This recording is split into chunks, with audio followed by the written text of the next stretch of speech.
Welcome to New York Got Game. Boom shakalaka.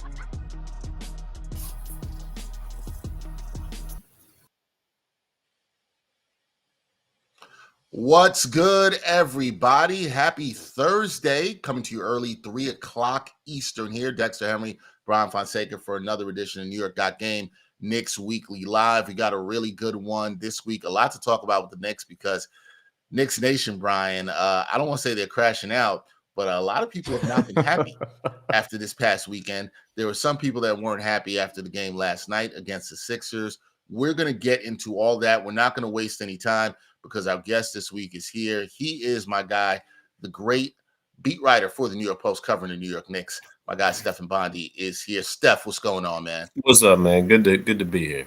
Glad to see you as always, and we appreciate the time. We know you're about to head to Memphis. Steph, I'm gonna get right into this news of the day. Ariel Hukporti, we learned, tore his meniscus in his left knee last night. He'll be out 4 to 6 weeks. How big of a blow is this for the Knicks, especially with karl-anthony Towns injured, still waiting on Mitchell Robinson? How big of a blow is this for the Knickerbockers? I mean, it's a little bit of a blow. I don't think, Ariel Hukporti he started in the last game, obviously, because of all the injuries, but he didn't contribute much up to this point. I think it's discouraging for that. The rookie that has been contributing the most for them this season would be out with this injury.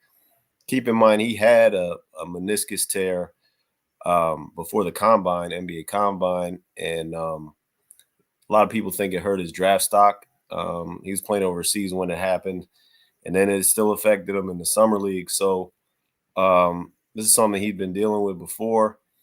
And the Knicks are obviously depleted. They were depleted at center. They're even more depleted at center now. They traded Jericho Sims for a guard who doesn't play.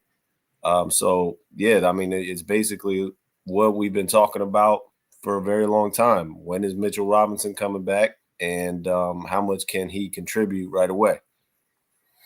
Bryan, I know you got questions on Mitchell Robinson. Do you? So, Bryan, I'll let you go on that. I'll let you take that away. Yeah, Stefan, does this feel like Mitchell Robinson all of a sudden has more pressure on him now? Because the Knicks are in a spot where, first of all, karl-anthony Towns has like a lingering sort of knee issue. Hawk Purdy's going to be out for several weeks. And now Mitchell Robinson is going to be back on the team very shortly. But like, could the Knicks afford a ramp-up period? Like, could they afford for Mitchell Robinson to sort of take his time, or do they just need him sooner? And if that's the case, like, is that just pretty damning of their situation right now? What do you mean, need him, like play him sooner than he was supposed to, or play him more? Play him more minutes specifically. Yeah, they're not gonna do that. From the very beginning, the whole focus was, we don't want him to get injured again. We're going to be very careful with it this time because of everything that's happened with the ankle. And I don't expect him to play very many minutes at all when he first comes back. I think it's going to be a ramp-up period. So, whether or not they can afford it, I think that's going to be the approach regardless. So is this going to be a situation where Precious Achiuwa is just going to have to play more minutes at the bottom? Yeah, and, the Towns injury, he's been dealing with it for a while, but he's never missed more than one game consecutively with that knee problem. So he's going to be playing, and when karl-anthony Towns plays, he plays a lot of minutes. So they can certainly, if they fit in Mitchell Robinson for 12 minutes, 15 minutes, they can certainly make do. And with as you mentioned, Precious Achiuwa in that mix as well. Steph, is there any chance we see Mitchell Robinson tomorrow in Memphis? Is there any chance you think that's not likely, or maybe Sunday in Miami? Do you think either of those games are likely? Yeah, I think it's going to be one of those two games that we finally get to see Mitchell Robinson. He's traveling with the team for this 2-game trip. And when Bryan mentioned pressure, I don't think I've ever covered a non-star's return that has been so anticipated and documented and covered and talked about than Mitchell Robinson. We've been talking about this for months, it feels like, and there's a lot of pressure on him to come in and be the savior. I don't think he's going to be able to live up to that just because, like I said, he's not going to be playing that many minutes at the beginning, and he's never going to have the ball in his hands unless it's on a putback. So, people are asking him to solve a lot of the problems, and I get it. A lot of those are defensive problems, but I mean, he's not going to be the be all end all. All right, now they're title contenders. Yeah, it's not. That's not going to happen. I've been saying this on the show. I know you've been saying this all year. That's just not going to happen. Want to talk about the start we've seen from the Knicks since the All-Star break, 2-2. Obviously, we know what happened last weekend, getting beat down by the Cavaliers, beat down by the Celtics, even though the score was close. It's not that close. And then last night, Steph, I came away from last night's game as I wouldn't be that encouraged if I was a Knicks fan. You can look at the Jalen Brunson heroics, but I wasn't that encouraged by that. What do you make of the start? This 2-2 play with the All-Star break, and yeah, just what do you make of the play? They haven't had one good game since the All-Star break. They got saved by Captain Clutch last night, and that has happened several times this season where they've just played poor. I mean, the game in Toronto comes to mind. Toronto's not a good team. They just rode Jalen Brunson at the end there. It's happened a few times where they just give the ball in his hands and let him make plays. Believe me, that's very important to have that. And it's great that he's there for that, because that's going to happen a lot in the playoffs, those kind of opportunities. But they have not played a good game since the All-Star break, and it is discouraging. And I get it with OG. He's struggled mightily since he's come back. He just doesn't look like he's moving well. And I get it. He's coming back from that foot sprain. But, Mikal Bridges in those two games against Cleveland and Boston did not look good. Karl-Anthony Towns' defense was a problem. Josh Hart missed the game too. So, the season is starting to catch up with everybody. It's that time of year, and they're going to have to start finding a rhythm soon, because the playoffs are going to be around the corner before you know it. Let me also ask you this, following up on the fact that I agree with you. They haven't had a good game at all since the All-Star break. Now there's been a narrative among the fan base that nothing else matters or is really interesting if they can't beat the elite teams. They can't beat Boston. They can't beat Cleveland. Do you buy into that at all as someone who covers the team? And what are you looking to find interesting the rest of the season in games that are not against Boston and Cleveland? Yeah, I mean, listen, I was watching that game. I wasn't at the game, last night's game. I was watching it from home. And my immediate, even when they were killing them in the first half, my thought was, does this really matter? Because, they've beaten all the bad teams all season. But then as soon as they lock up with Cleveland or Boston or OKC, they just get smoked. And, there's a part of me that's looking at it like that. Like, a lot of these games and these results don't matter as much until we get to those games against those teams that I mentioned again. And they don't play OKC again, but Boston and Cleveland. So, yeah, there's a part of me that's looking at it like that, because, as I've said from the beginning, and as everybody said, anything less than a conference finals appearance for this team would be a failure. And in order to get there, you're going to have to beat either Boston. You're probably going to have to beat Boston or Cleveland. And so if you're not able to even compete with those teams, and you've shown that you can't so far, then, yeah, I look at every other game as like, it doesn't matter as much. I want to see you guys do this against Boston or Cleveland. Yeah, I do understand that feeling. Now, you had an article that you just had posted about the Knicks defense, and I wanted to talk. I know Bryan wants to talk about this too. The 3-point defense, it has not been good. You also criticized Wingstop, which has not been good. We could all be real about it, right? Mikal Bridges is. I talked about this on my last weekly show. He has not been as good. What's wrong with the Knicks defense overall, Steph, and particularly defending the three? What's going on there? Well, I mean, as I wrote, the cat problem was easy to predict. I mean, if you put him in a screen on the perimeter, he's going to be lost. And if you put him in a drop, who's ever getting, who's ever coming off the screen is going to have an open 3-pointer. Sorry, I got the flu. So yeah, that was easy to predict. What to me, what was the whole point of getting Mikal Bridges for 5 first-round picks and paying OG Anunoby the richest contract in franchise history is they were 2 all-defensive players who are going to be able to make up for the faults of Jalen Brunson, who is a below-average defender. And I get it. Jalen Brunson does some good things in terms of taking charges and drawing offensive fouls. And karl-Anthony Towns, their 2 deficiencies, the Anunoby and Bridges would be able to make up for some of that, and they haven't. I mean, they haven't been able to get around these screens. They haven't been able to stay with any of the marquee guys that they've been defending in those matchups, those big-time matchups that we mentioned. The Knicks got destroyed by Shai Gilgeous-Alexander. They got destroyed by Jason Tatum 3 times. They got destroyed the other night by Donovan Mitchell. So to me, when you invest that much in your 2 wings, and you know, the whole point of it is, well, you know, we understand everybody else has deficiencies, but these guys will make up for it. And the defense is this bad.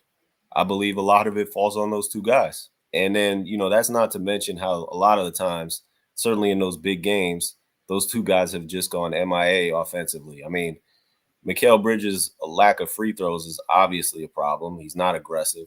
The lack of rebounding from both those guys has been a problem. I understand Josh Hart grabs a lot of rebounds, but for OG Anunoby to be the second tallest player on the starting lineup and only average 2.3 rebounds in those games against OKC, Boston, and Cleveland is a problem. Yeah, there's a lot of problems there. Dex mentioned the 3-point shooting defense. I think what's more of a concern for me at times is just how easy it is to drive on the Knicks. Like we saw this particularly yesterday against the Sixers in their comeback where they're 15 of 26 from 2 in the second half and they shoot 50, 40, 90. And a lot of that is just being able to get into these drives very easily. And granted, Precious Achiuwa was the center and he's not expected to be that when it matters, but he is going to be having minutes there for the time being. So Steph, I want to ask you, like, what about from the perspective of just how they're not really cutting off some of these drives and how it feels easy to really just get to the rim if you're against the Knicks right now? Yeah, I mean, Tyrese Maxey, unfortunately for the Knicks, he was doing that last season too. Certainly in the playoffs, he was killing them on the drives. He just got there at will. He did it again last night. And, there's a lack of rim protection, certainly, but also the point of attack, that's also a problem. And I mentioned Mikal Bridges and OG Anunoby. They're just blowing by these guys, and I get it. They're getting screened. Well, figure out a way to go above the screen or go around it to throw it. Whatever the strategy has been, it just is not working. I know, like with Mitchell Robinson, he's not going to have all the answers as we established, or it's unfair to expect that he will. Mm-hmm. But do you think he will help solve some of these problems because he can play in a drop or because he can be a legitimate anchor? And maybe that'll make the jobs of OG Anunoby, Mikal Bridges easier, maybe even Jalen Brunson to a degree at the point of attack, but mainly the wings who right now and really all season defensively, it hasn't been as clean as I think a lot of Knicks fans would have expected. I mean, it's possible. I mean, everybody has to keep in mind with Mitch, like the dude hasn't played a game since April. So it's almost been a full year.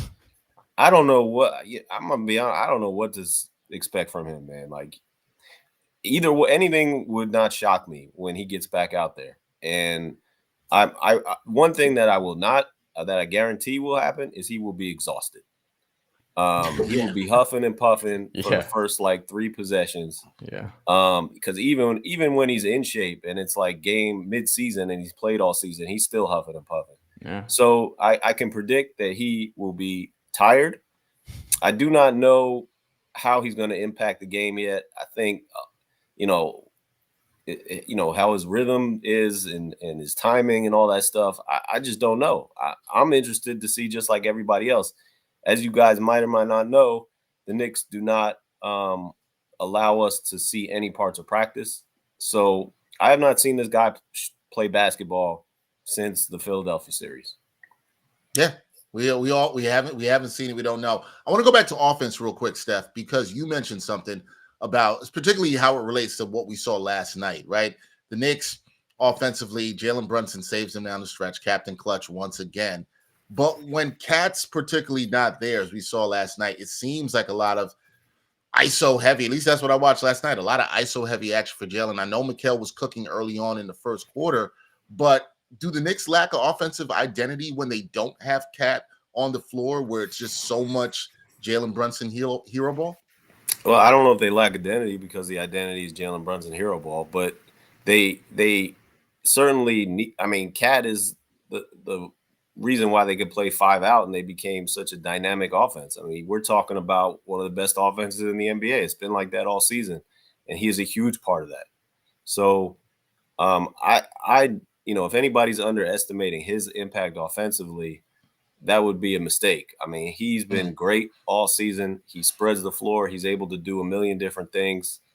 I've been surprised at his playmaking, at his ability to find cutters with the pass. I think he's been tremendous in that area. So listen, anytime you lose one of the all-star starters on your starting lineup, and he's one of the best, if not the best, shooting big in the NBA, is going to be a problem for your offense, and we saw that. I think, speaking of all the different things percolating this season, I think one thing that doesn't get talked about a lot is the locker room dynamics has changed a little bit this season. I thought the team was closer last season. I thought, the idea that they would bring in, another Villanova guy and it would just be harmony. And, I'm not saying there's any discord or people don't like each other, but I did know, when you walk into a locker room and you notice the atmosphere and the camaraderie around the room, I noticed a lot more of that last season. Just, guys being, talking to each other and being friendly with each other in a different way. And again, this doesn't mean that there's anything that anybody doesn't like each other or there's rifts or anything like that.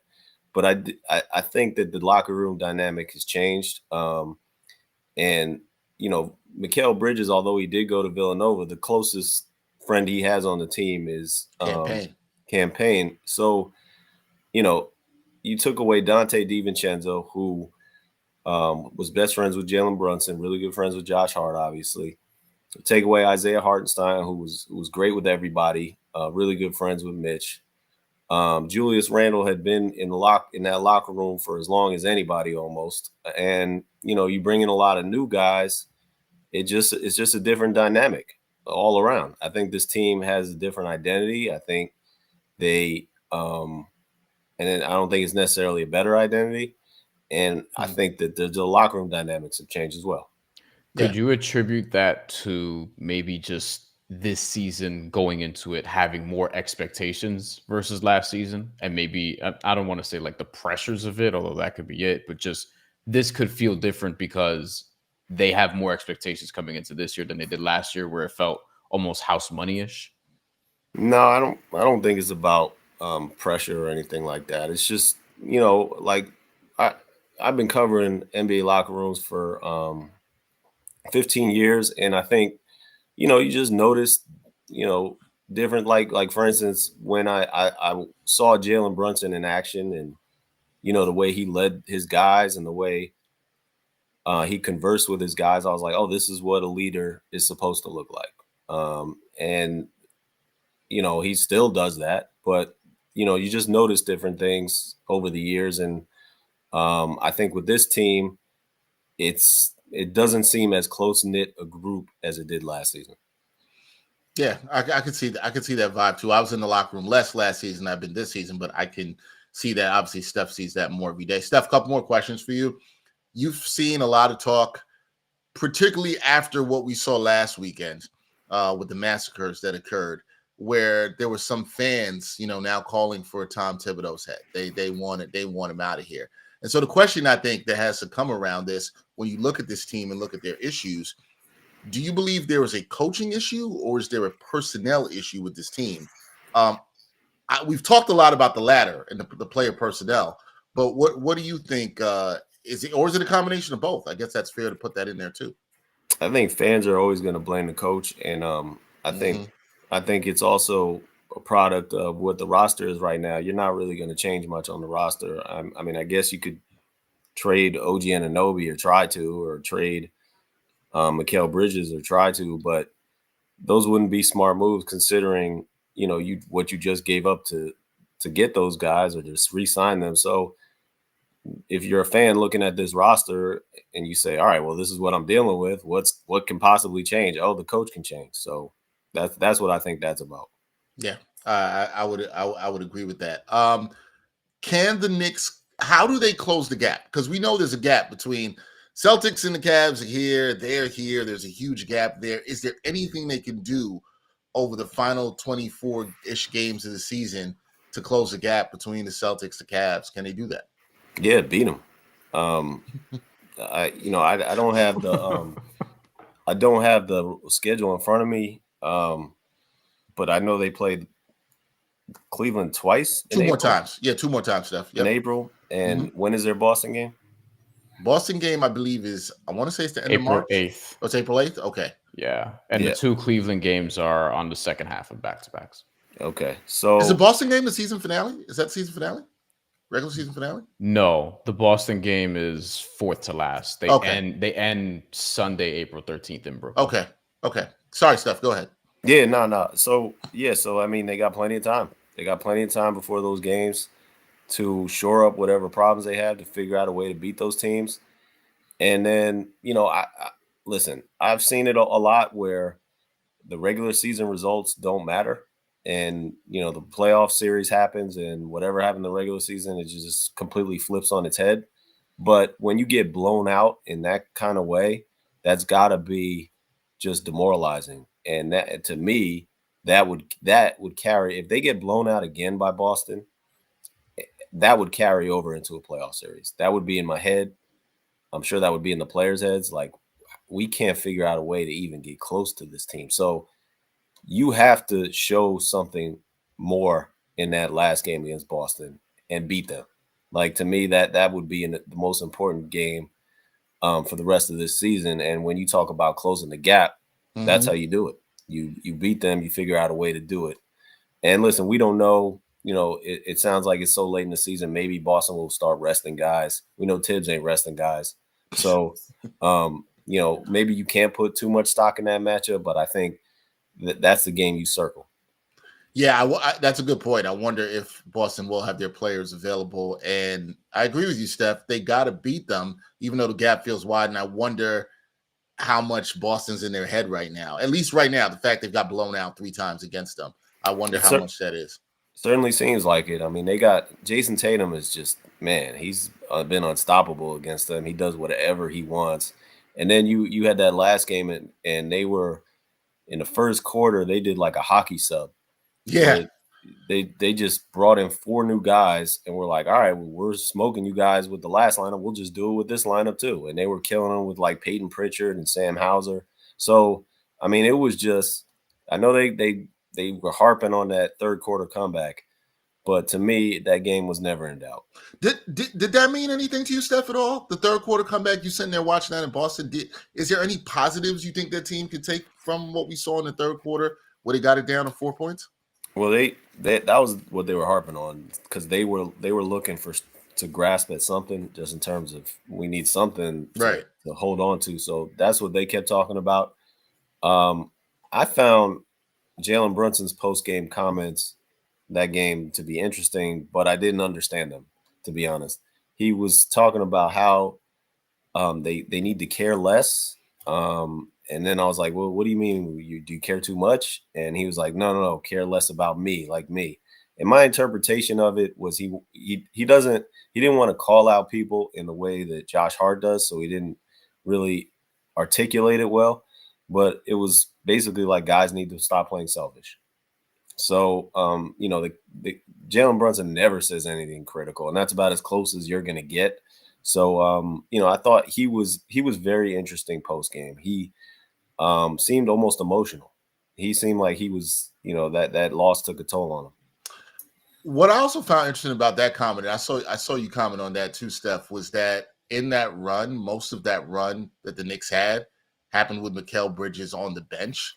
And then you've had some fans talking about wanting to see more minutes for Deuce because of what the Knicks gave up to get Mikal Bridges. You talked about this before, the 5 first-round picks and all that.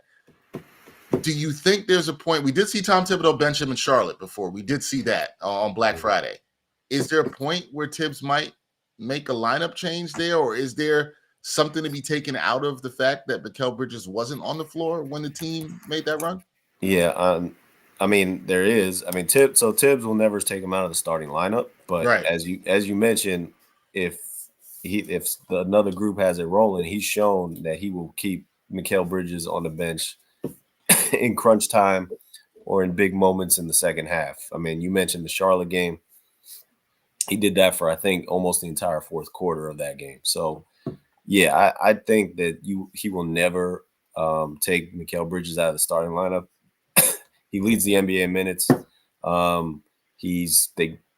They traded 5 first-round picks to get him. That's probably the most draft picks the Knicks have ever traded for anybody, even Carmelo-Anthony. So, no, he's never going to take Mikal Bridges out of the starting lineup. If they were ever to make a starting lineup change, whether it's putting Mitch at center or maybe rolling with Deuce somewhere, my guess it would be Josh Hart moving to the bench. Yeah, that would seem like most likely. Last thing for me, Steph, before we get out of here. We appreciate your time. What are you're heading to Memphis and Miami. What are you keeping your eye on with the Knicks this weekend? Hopefully they have a better weekend than last weekend. But what are you keeping your eye on with the Knicks in Memphis and against the Heat?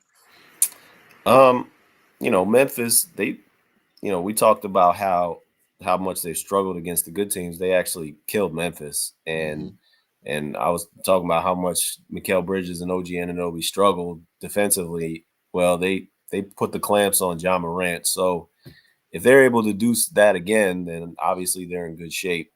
I was surprised at that result. I thought, Memphis with their, deep rotation and the way that their pace is, one of the fastest in the NBA, that they were going to outrun the Knicks. That's not what happened. It was the opposite. So, maybe the Knicks have something figured out there, and they just need to repeat what happened at the Garden.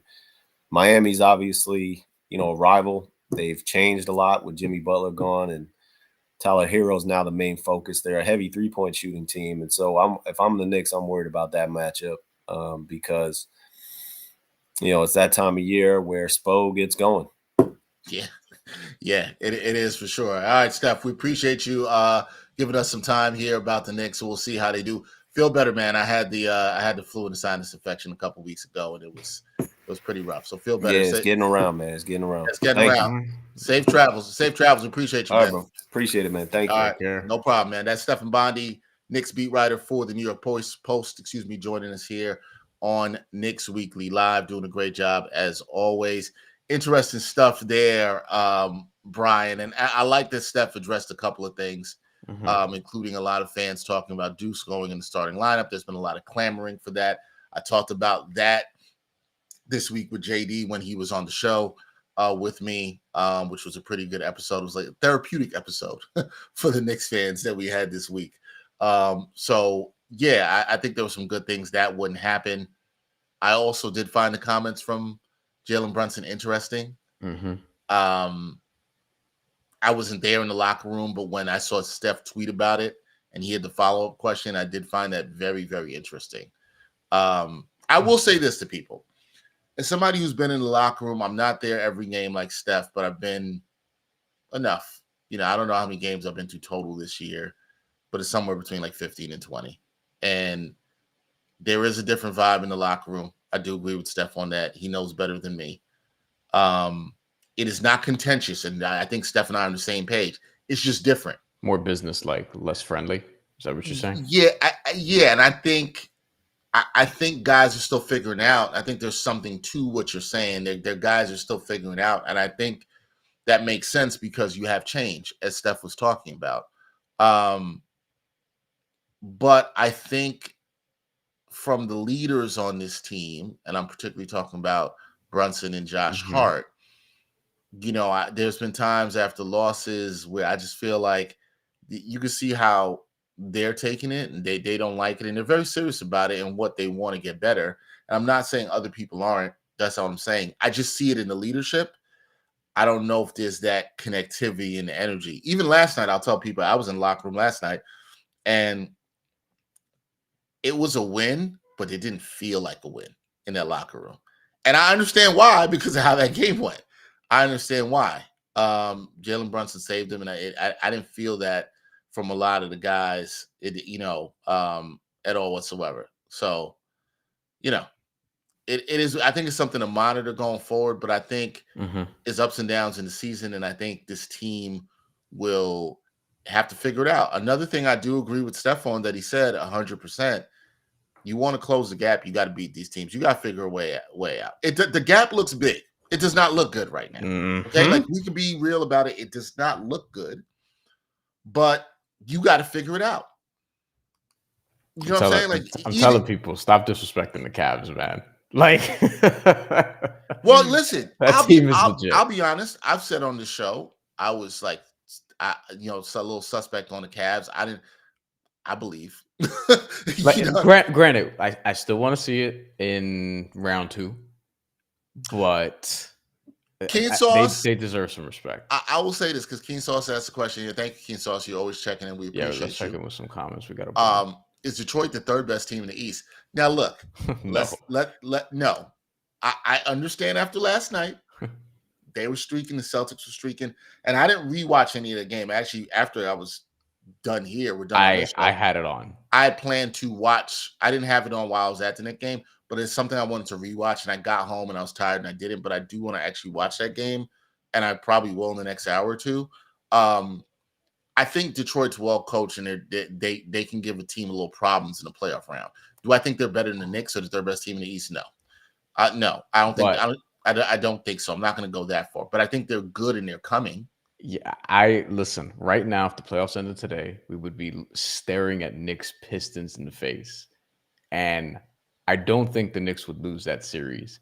I think it would get a little more uncomfortable for Knicks fans. I could see that than they think, though. I could see like the Pistons have a star in Cade Cunningham and players who can feed off of him around that. Like, this is a legit team from the standpoint of, like, I don't think they're going to, like, they're better than the play-in at this point. Like, yeah. They're I don't think they're falling back into that 7-8 spot. I really don't. Yeah, I think they're 4.5 or 5 ahead of Orlando. Right now, we're holding on to that 6th spot. They're 4.5 up on Orlando, and they're 5.5. They're 5.5 back on the Knicks for 3, which is really to say, like, they're 1 game behind the Pacers at 4. The Pistons might end up in that 4-5. With it depends on what happens with Milwaukee and Indiana. They shouldn't end up in the 4-5, but they're. Listen, it's going to be a long series for somebody, even though it's going to be the Pistons' first series. Like, it wouldn't surprise me if they took 2 games off of whoever they play in round 1. Yeah, shout out to Gatsby in the comments because he almost had the response to Keen Sauce. I want to say, he's like, no, they're the 6th seed, so they're not the 3rd best team in the East. Yes, we're going by record. I hear you. I hear you. But look, playoffs are going to be tough, man. Playoffs are going to be tough. Before we get to real or not and wrap this up, Bryan, I'll ask you, where were you after this weekend? Because there was so much angst from Knicks Nation. Like, you could feel it on Knicks Twitter. I was texting with JD before we recorded on Sunday night. And, we had I think it was a really fun episode and a fantastic discussion. But there's so much angst, right? Like, there's people who want Tibbs out of here. There's people who want to make all these trades that you can't make right now at this point. Is the sky falling for you with this Knicks team? Are you on your Chicken Little here? Is the sky falling, or is it like let's let this play out a little bit more? I mean, I think there's a clear if we're tiering the Eastern Conference teams, I think it's very clear that the Knicks are not in the same tier as the top 2 teams in the East. Yes, but and this is not countering you. Fans, I'm just telling you what fans are saying and I think how people are feeling. Fans are like, but we got karl-anthony Towns, and we gave up 5 first-round picks from Mikal Bridges, so we felt like we should be knocking on the door of that tier. However, we're not even at the house. We're down the street. We're not at the house right now, and that's how they feel. Now, the season's not over. I'll let you continue, but I'm just saying that's how some of the fans a segment of the fan base feels. But there's a point that you make all the time, which Knicks fans don't want to hear, but it's probably true. It's like they're going to be better next year than this year. There's no guarantee, but like this is the first year of this build. Now, the problem is the way the karl-anthony Towns contract is structured. It's like you have to assume this is a 3-year thing before moving on to whatever the next iteration of the build is, just because you have to look at the financial aspect of how this could all look in a few seasons, right? Like it's just going to be harder and harder to keep teams together. And Mikal Bridges still needs to get his contract extension. But like legitimately next year, the reason why they're going to be a little better is because some of the guys you're not playing now, you think that you could rely on them to give you rotation minutes next year. Like there was a developmental curve for Deuce McBride to sort of get around. There's been a developmental curve for other guys to sort of get around. Like I don't think this means you just like, you just kind of like give up on the season. Because here's the other thing, Dex. What did we just see last year in the playoffs? If you give me who was the most likely team last season that Boston would have seen in the Eastern Conference Finals, you would have to, because they were first in the East, you would have to have chosen between whoever was in the 2-7, which was Knicks Sixers, and the 3-6, which was Bucks Pacers. The Pacers would have been dead last. Like if I ran a poll, who's most likely to make it to the Eastern Conference Finals to face the Celtics, the Pacers would have been dead last. And they got some injury luck and they were able to make it. So you got to just play this out. If like the Knicks could get lucky if fully healthy, I don't think they're going to beat the Celtics or Cavs, but it doesn't mean you stop playing hard, and it doesn't mean if you're a Knicks fan that you just give up on your team, because things happen. So they need to play better against these two teams, and they're in a tough spot because with the Cleveland Cavaliers, you play them 2 more times and they're both on the second half of back-to-backs. And obviously the Celtics have been a pain in terms of a matchup, but like it just kind of is what it is. You have to keep rolling with it. And if they're not good enough this year, they're not good enough this year. I agree with you. I've been saying it all year. It's likely the team's better next year. They'll have more flexibility to figure some things out. But I'll repeat this. I've been saying this before. Everybody wants tomorrow yesterday. Now, granted that I'm saying that, I'm not saying that I don't agree with what Steph said, as I said before, which is you do have to figure some stuff out. You can't have it so you get beat down again by this. Like if you get swept by the Celtics again on April 8th, that is not a good look. But here's the issue. Like, okay, what are the solutions like on their roster? Like that's kind of the thing. Like, isn't the matchup just kind of the matchup? Yo, generally I say the matchup is the matchup, to your point. There's one thing I want to see, actually. The personnel is the personnel. But there's one thing we need to see, right? Actually. We need to see not the savior, but Mitchell Robinson. Like we have to see the 2 big lineup and see how it works against particularly the Cavs, but also the Celtics. I'd like to see it. And maybe it does help because some of the problems that we talked about is with karl-anthony Towns and drop, how much stress that puts on the wing defenders, not making excuses for them. I do agree with Steph too. Mitchell Robinson, it's not Mitchell Robinson, Mikal Bridges, who's been avoiding contact all season long, whether it's on offense or defense. Do you know last night he went to the line for the first time since February 4th? February 4th, folks. Like, let me tell you, his free throw rate, because I just looked this up. I have it right here. His free throw rate is the worst on the team, like with a bullet. 0.075. And it's like that for someone who has a almost 20 usage percentage. Like that's right. Really low. That's really low, and you want him to be better. I see Chosen and Loving It says here, Mikal to the bench. He'll be more effective with the second unit. Listen, Chosen and Loving It. I'm not saying you're wrong. I'm not saying it's something that shouldn't be tried. I'm all for exploration. I think I agree, honestly. Of different things. I think I would try it out at least. But I agree with Steph that Tibbs ain't doing it. Yeah, he's right. Not. I'm not saying Chosen and Loving It is wrong, and I'm not saying you're wrong either. Mm-hmm. I'm just saying I don't think Tibbs is doing it because there's too many egos involved. There's too much where they gave up 5 first-round picks, and now he's a bench player. Now, do I think you should do what's best for the team? Chosen and Loving It, if that's your point, I hear you. I hear you. Should you do what's maybe better for the team? Yes. But in some ways, I also will say part of it is to what Bryan said. Like, there's 2 schools of thought. I don't think it's wrong, but you also can let this play a little bit more. Mikel's got to figure out. The team's got to figure out. You have to see what it's like when Mitch comes back. Granted, I'm not saying that he's the savior, folks. Just want to be clear. I'm not saying he's the savior, but I do think there's a lot of issues there. And I was talking with another media member last night about this, and we talked about the fact that, what's wrong with me? I can't make it up there. Who the hell is Mikel Davis? Mikel Davis would probably get to the free throw line more, to be honest. And Mikel Bridges has been avoiding contact. He's, I talked about it early in the season about him dying on screens. And then offensively, he doesn't get all the way to the rack. He fades away a lot for mid-range shots.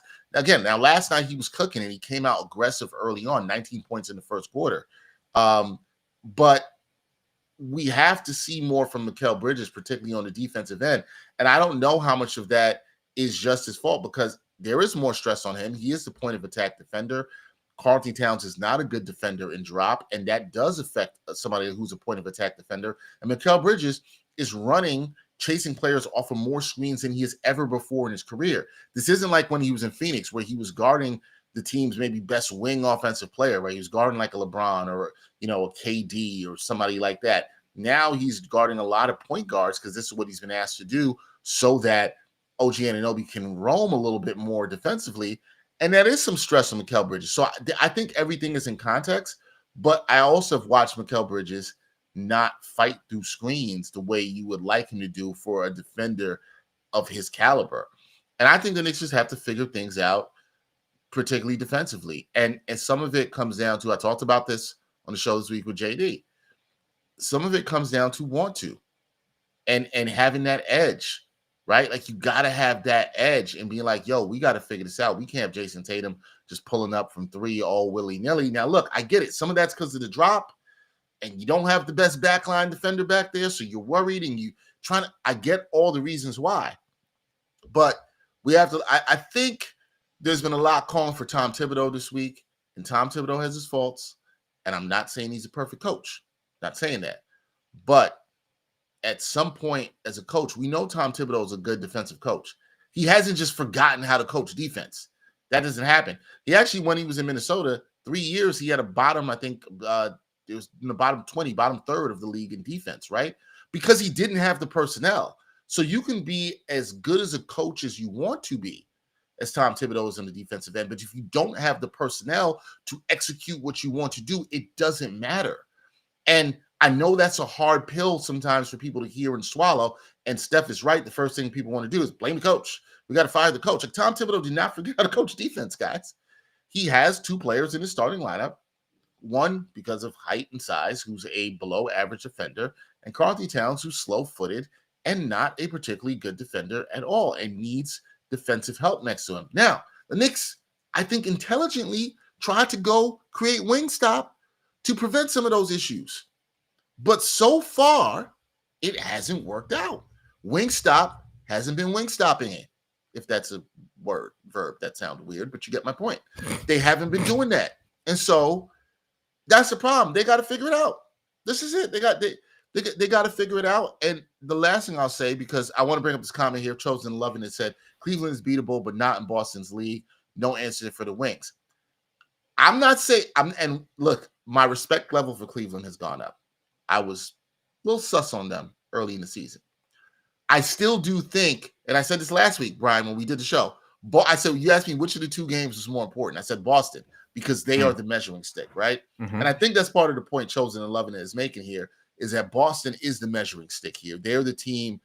You got to figure stuff out. But they got to figure out one of those two games against Cleveland that's coming up too. I know it's the second night of back-to-backs twice, Bryan. I know you brought that up. As was the previous one too. But it was second night of a back-to-back for Cleveland too. So you got to figure it out. You got to figure it out. Nobody's trying to hear that. You got to figure it out, bro. I'm just saying that. Figure it out. We appreciate everybody in the comments and the chats. Thank you, Chosen, loving it. Thank you, Keen Sauce. We appreciate you checking in. You know how we close out the show. Gatsby also. Gatsby, see in the chat. Thank you for checking in. Yes.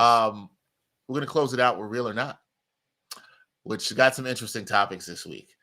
All right, Jeff, I just threw a fourth one in there. I'm cheating a little bit. Look at you throwing in like, stuff late. We gotta have a Hawk Purdy one. So this is true, and I saw what you did. I like this one. All right, Mitchell Robinson, who we talked about at the top of the show with the Hawk Purdy news that he will start more than half of the Knicks' remaining regular season games. Now, I think it's a fascinating question because the other question is, will he even be there or be healthy for half those games? That might be the more important question. But starting more than half of the Knicks' remaining games, I'm leaning to no on this.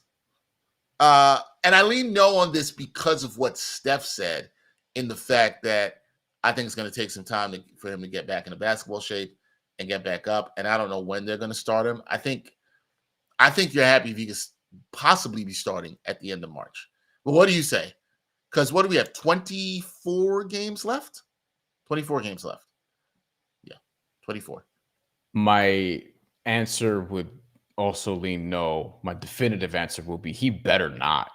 I think because we're talking about him ramping up and starting off with 12 and 13 and 15 and 16 minutes. And you're getting to the point where I think if he's starting, then something has happened, is what I would say. Like if he's starting that many games, What's the something that's happened? Like Cat is injured? You know what I mean? Like it's something along those lines where it's like it's to plug another hole that has just risen. I don't think full strength Tibbs is going there right away. I don't think he's going there for more than half the remaining games. I think now in a playoff series, it may be an adjustment. I think they're going to open a playoff series however they're going to open it, like the way we've been seeing traditional starting five that they've had all year. Will resembles traditional for the Knicks currently. But I think an adjustment will be like if they're down 2-1 to Cleveland or something along the lines, they'll probably start, all right, now let's give Cat and Mitchell Robinson a look, or 2-0 or something like that. Like I think that's a playoff adjustment, but I'd be surprised to see him start more than half of the remaining regular season games. Yeah, I'm going no on this. Sub question here. Do we miss Jericho Sims? Do y'all miss Jericho Sims? Please comment. Yo, because I mean, now you kind of wish you had that center depth, and they're not playing DeLon Wright at all. They're not DeLon Wright. I think they could, but maybe he's just not. He came in at the end of what was the first game after break against Chicago? He came in overtime. I think it was the end of regulation as a defensive sub. It was the end of regulation as a defensive sub. So we saw that there, but kind of wouldn't mind Jericho Sims out there now, especially if Cat doesn't play tomorrow this weekend. We'll get to that a little bit later. I see somebody check Cardiac Knicks. Thanks, Cardiac Knicks checking in here. Oubre $8 million, OG $40 million, LMFAO. Talk about an overpay.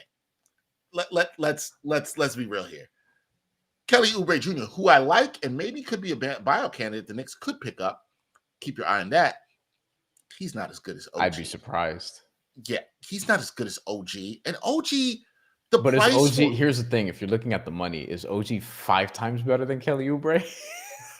No, but that's not what it's about, right? Like what it's about is the market is what the market is, and what the value is of that person to the team at the time you're signing them. I agree, but Cardiac Knicks is telling you it's about the money. Except here's the thing. The Knicks were going to sign him at that price, and 3-and-D wings of that level that could shoot the corner three the way he is, they're at a premium. Sure. And so the price is going to be higher. You know what I'm saying? Like, I'm not Cardiac Knicks. If your point is that Kelly Oubre Jr. is on a good value contract, I don't disagree with you on that. I'm not disagreeing with you on that. I also don't think OG is hurting the Knicks in any kind of way for what they pay him in terms of relative to what he should be doing for the team. Now, has Wingstop been Wingstop? No, but I think that's a little more Mikal Bridges than it is on OG Anunoby. So yeah, that's my point. As somebody who was lower on consensus on OG Anunoby prior to him joining the Knicks, like I'm not surprised.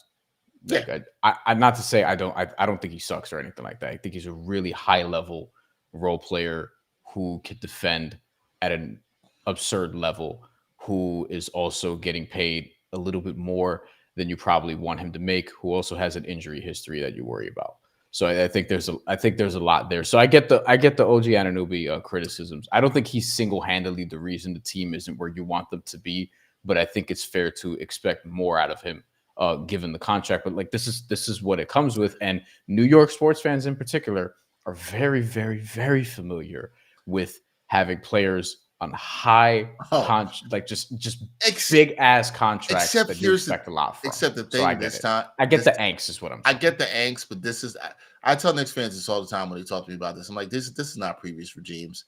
These moves have been pretty smart, whether you like it or not. This is still a 53-win team. The thing is, everybody's in their feelings because they're not knocking on the door of the Celtics and the Cavs, which I do understand. While they're still 38-20. Like I said it the other day, like they have won 11 of their last 14 games, and it feels like the sky is falling.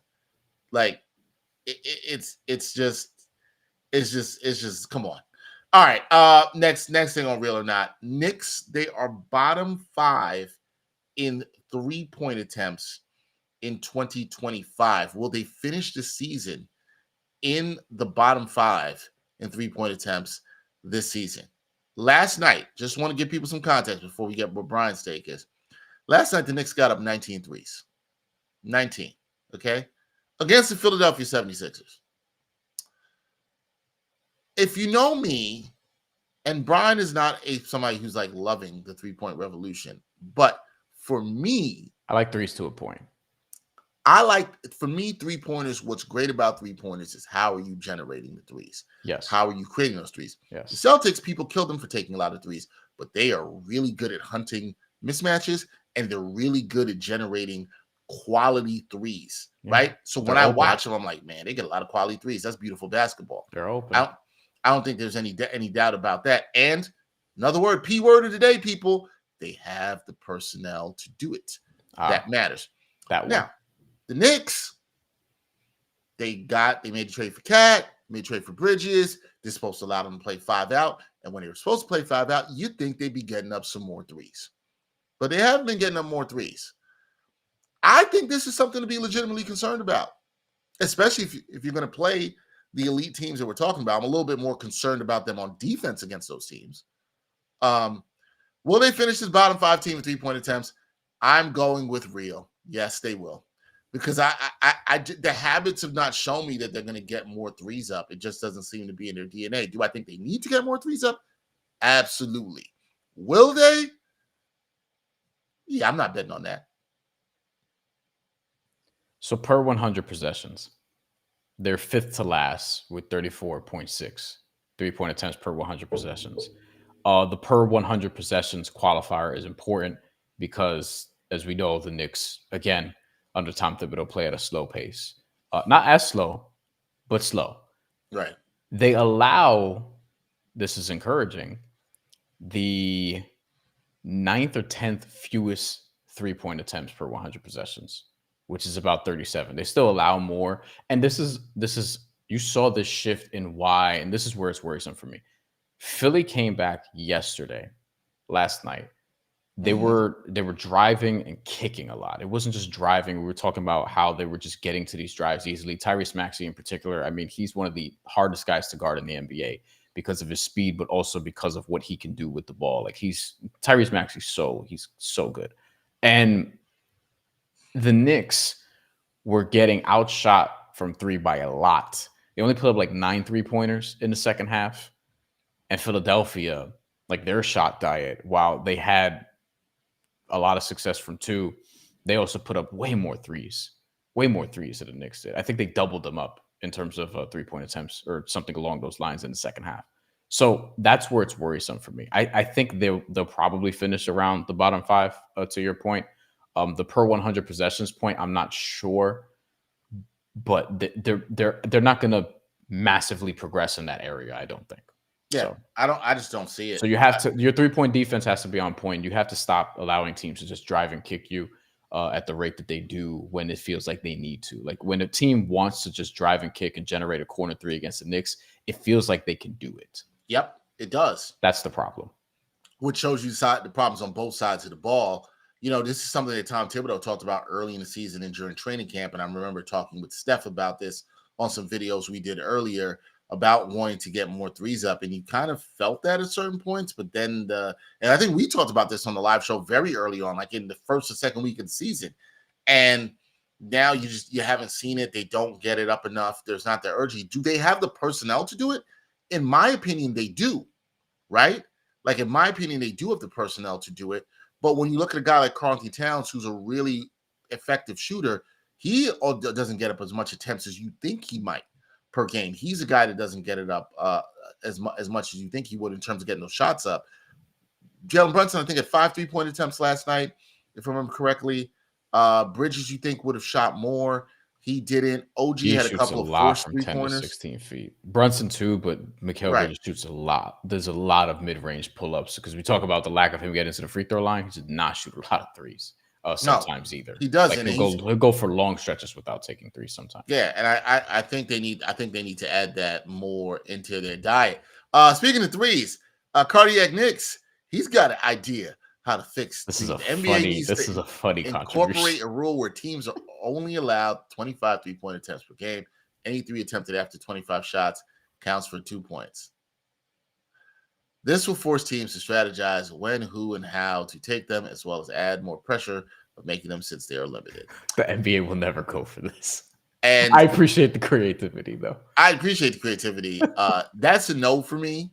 Again, I don't think 3-pointers. I think people make too much about the amount of threes and not looking at the quality of threes or teams who have people taking threes and who's taking them.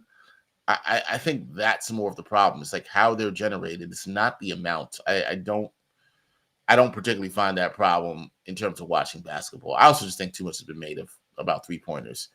That is things we're going to space out. I also think defense will come back.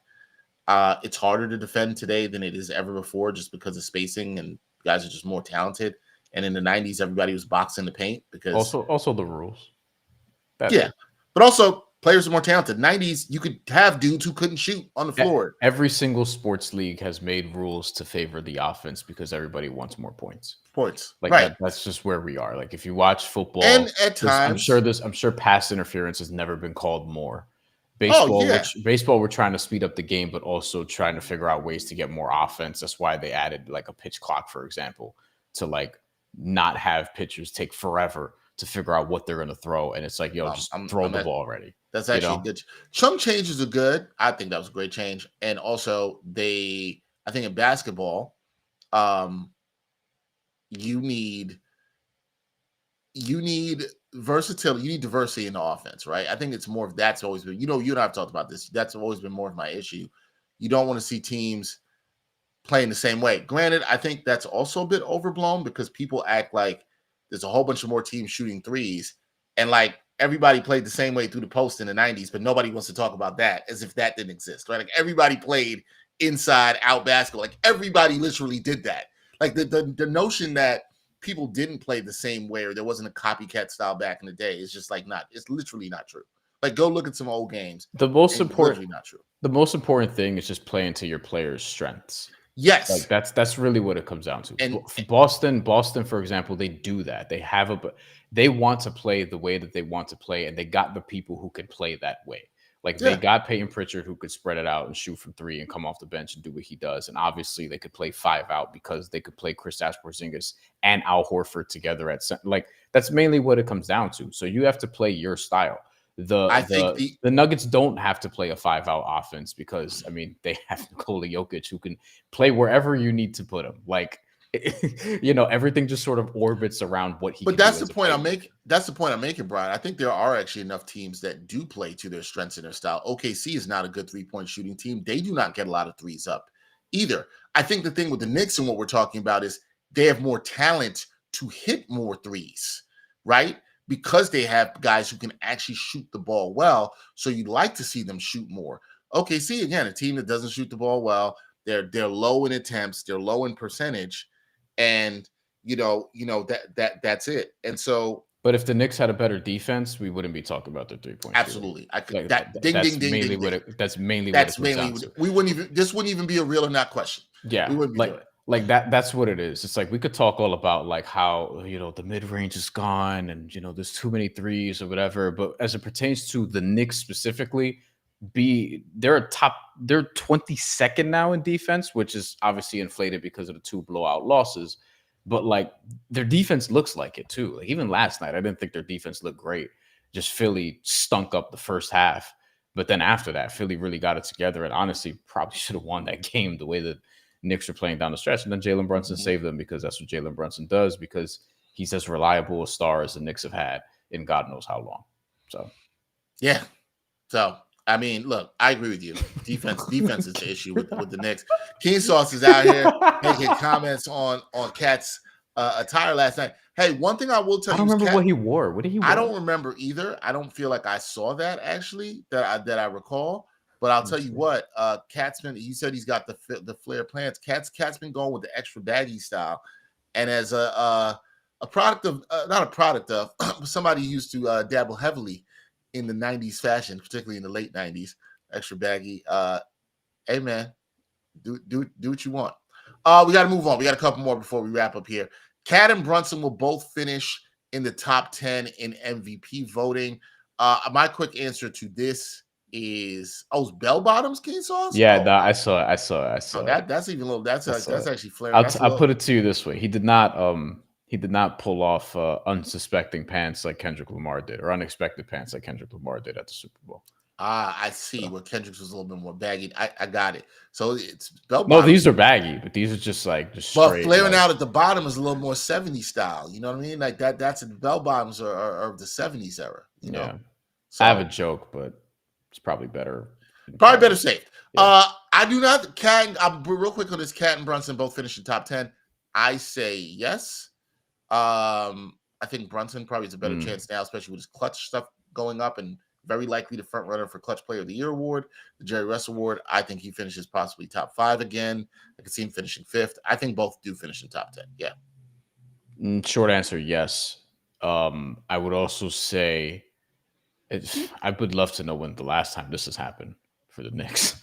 Because it's probably been I don't know if it's ever happened. Maybe it did in the 70s. I don't think it would have happened in the 90s. I'm not sure if there was like a great enough Allen Houston season to join Patrick Ewing or something along those lines. But yeah, I think they'll get top 10. That'll be a cool little stat for them. Yeah, I think so too. And lastly, we talked about at the top of the show, Ariel Hukporti with his injury. The Knicks will sign a center after the Ariel Hukporti injury. Hey, all you buyout market enthusiasts, you can get excited now. But I'm still going to come out and say here, Miss Jericho Sims. Jericho Sims would be a nice piece right now. You could trust as a backup center. I'm not sure about this. Me neither. Biomarket kind of sucks. The biomarket sucks, and they still have a need for, I think, a bigger wing off the bench. I think it really depends on this weekend. How's Mitchell Robinson look when he comes back this weekend? But if he gets hurt, you could be in trouble again. That's all I'm saying. If he gets hurt, at that point, it's like, listen, again, Precious Achiuwa at center is just it's a lot to ask. Just a lot to ask. That's not the best for him. No, they could be in trouble. They're asking for a lot of minutes of Precious Achiuwa at center, who played solidly last night on offense for the most part, or when he was not at the 5. Just to be very clear, he played better when Hukporti was on the floor. Just to also be clear, not when he was asked to play the 5. Yeah. Could I throw you some names? Can I throw you some names? Oh, go ahead. They might need to. You know what my guess would be? Yes, they would sign one, but there'll be some guys to like a 10-day contract. That's my guess. Yeah. This list. These names aren't good. I know these names aren't good because you're pausing. Bad. You're like, they're not good names. We don't have to do this. I can give you 2 that are like decent. Let me see if this third person is not. Nope, he's on the team. Christian Wood. Oh, I forgot he got released by the Lakers. A team that needs centers got rid of a center. Got rid of him. What does that tell you? And if you think that he's going to give you better defense than Precious Achiuwa, you're out of your mind. I'd rather see Precious Achiuwa out there. Next. I mean, people love his stats, but like, no. Next. There's only one more, really. And this is one I could see being viable in a buyout market, but I wouldn't expect anything, and that's Mo Bamba. we're back here. We talked about him a few weeks ago, and I was like, he's like, people have been trying to get the most out of Mo Bamba, and it just has not happened. I understand you want to bring the Harlem kid back home, but no. If anything, again, it's on a small contract, like a 10-day contract. I could see that. I could see that too. I could see him on a 10-day contract. I don't see this as like they're signing somebody else for the rest of the season. I just don't see it. There are people comparing him to like Miles Turner not that long ago. Like, see your face? Like, this is how far much has changed like years ago. Like that type of skill set, essentially, where somebody who can shoot threes, who can block, who can get some rebounds or whatever. Like, the skill set. What are we talking about? Like, I'm not even gonna do this. Like, I'm just... No, we're done. We're done. That does it for there we go. Cardiac Knicks. That's Knicks. I heard Marc Gasol wants to attempt to come back. That's how you close the show. that is a good one. Taj Gibson still gets minutes in Washington. Oh, hey man, boy. if he was on the market, that'd be the guy. If he gets bought out, Tibbs will send a private jet for Taj Gibson to land in Westchester to practice with the team, Terrytown. Oh, yeah. You know what I'm saying? Like, that would be a lock. You could lock that one. Yeah, for like private jet, anything he wants. It'd be ridiculous. But Taj, love you, Brooklyn brother. But no. There was one 40? last question. Is he 40? I think so. Taj, great dude by the way. Liked him with the Knicks. I just think at this time, no. Want to ask one more question. I forgot about that. He's actually one more question before we get out of here. Turns 40 in June. 40 in June. GT for Life 29 said, "I'm going to keep it simple. We are in trouble when it comes playoff time, especially if we have to play the Pistons." Just saying, guys. I know the Pistons had a good game last night. I know they've been streaking. Like Bryan and I talked about this earlier. I do think they could give a little bit more scare to the Knicks. We saw what Malik Beasley did to them at the Garden a couple months ago. But, like, I don't think they're in trouble against them. I think the Knicks would still beat the Pistons. Please, let's not forget the Knicks destroyed the Pistons, I believe, it was the fourth game of the season. They destroyed them in Detroit. Different team now. Yeah, they're a better team than they were then. Let's see if the Knicks are a better team than they are now by the time they get there. Gatsby said the White Howard. Come on, guys. See. Now I know. They should beat the Pistons, but look, man, let that series be 1-1 going back to Detroit. But see, this is why some fans can't just have nice things. They just want to worry about the future and all this other stuff. Am I worried about Detroit? No, I think Detroit's a nice, good, tough, up-and-coming team. Yeah. I think the Knicks will do what they have to do against them. It's a marathon, people. It's a marathon. And look, this team does have playoff experience. Like, karl-Anthony Towns just went to the conference finals, and he hasn't had a great playoff history up until then. But, they got guys with playoff experience. I think we need to let stuff play out. GT for Life 29 says, "Come on, we're top 3 team. We can't beat the top 3 in the NBA." Yes, that's where they are right now. Yeah, like that is where the Knicks are right now. Is it the end of the world? Is the sky falling? No, I don't think so. Like, I understand your concern, but yes, that's who the Knicks are right now. That's who they are. That's who they are right now. There is a gap between them and the top 3 team in the NBA. Are they bums? No. All the Knicks fans out here and all the Knicks fans watching, you guys would have signed for this 4 years ago. You absolutely would have. Probably before this year began. Yeah, honestly, like, you would have signed for this. I understand you want to be up there with the elite, and there are issues. We've talked about it on the show. I get it. There are issues, but this is who they are right now. I'm not saying it's going to be great. I'm just saying this is who they are right now. Yeah. Do they have something to prove against Boston and Cleveland? Absolutely. Will it not be a good look if they don't? Absolutely. Sure. Well, let's see if they figure it out. Just win that first round series when it comes. Don't lose to Detroit, because I know y'all gonna come for me. It's not gonna be easy. Just win that first round series. Look, it's gonna be Detroit, Milwaukee, or Indiana. None of those are easy. You're gonna be favored in each and every one of them. But I wouldn't want to see Giannis in the first round if they fall to 6. I would not. That scares me more than Detroit does. It should. Yeah, that scares me a lot more than Detroit does. All right, that's going to do it. We went overtime here on New York Got Game, Knicks Weekly Live. We thank you guys for checking in with us on a Thursday afternoon. Much appreciated. We'll see what the Knicks do in the buyout market. I can't believe we spent that much time talking about the centers that we did. That is absolutely unbelievable. Mo Bamba. Bring Taj Gibson back. Oh, my God. Just buy him out, Charlotte. What does Charlotte need Taj Gibson for? Oh, my God. Got Moussa Diabate. Play him. Mark Williams is back. Man. Special thanks to our guest, Stefan Bondy, the great Stefan Bondy of the New York Post. Fantastic colleague. He does a great job covering the Knicks. Shout out to you, the fans, everybody checking in. Cardiac Knicks, Keen Sauce, GT for Life, Gatsby. Am I forgetting anybody else who was on here? I'm sorry, I'm scrolling through. I was trying to remember who else. There was a name. Taj Gibson had 10 points and 12 rebounds. Don't do it. Chosen and loving it. 2 weeks ago. 2 weeks ago, Taj Gibson had a double-double in 22 minutes. Stop it. You're giving the people hope. Stop it. Stop it. I mentioned Chosen and loving it. Thank you for checking in. We appreciate y'all. Also, salute to our wonderful producer, Jeff Stansbury, doing a fantastic job here.